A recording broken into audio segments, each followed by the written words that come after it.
嗨，大家好，欢迎收看 Max Idea 及创意。最近这几年，你说无人机的表现是不是够优秀的？尤其是在民间领域，不管是来个影视拍摄、飞行表演，还是去钓个鱼、捡个垃圾，无人机简直能顶半边天了。可你知道吗？其实无人机已经渗透进了消防、公安、农业等大多数的领域。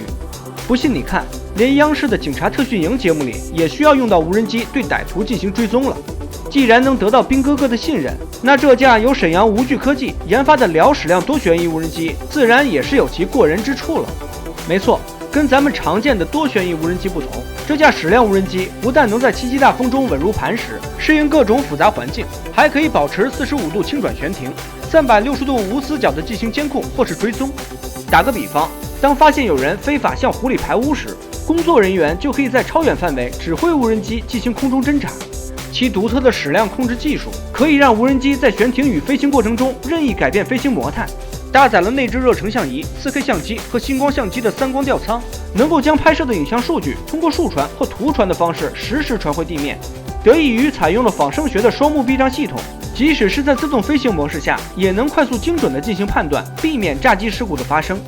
另外，它还具有超高的机动性以及6秒破百的超能力。这样，当歹徒开车跑路了，无人机就可以以一个加速来到车前，然后再踩个急刹车，用前仰后俯的悬停姿态命令他们停下。除此之外，通过自主研发的工业级飞控系统与无人机大数据平台的无缝衔接，将历史飞行线路、轨迹等信息都能随时从平台中调取出来，而且还可对全国范围内的飞行区域进行标注。若是有即将闯入禁飞区的情况，它就会及时进行预警。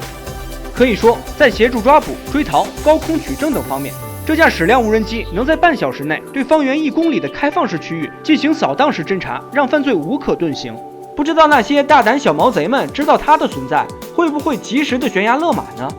好了，本期节目就到这里，我是大鹏，感谢收看。了解更多全球极致创意，请关注 Max Idea 及创意。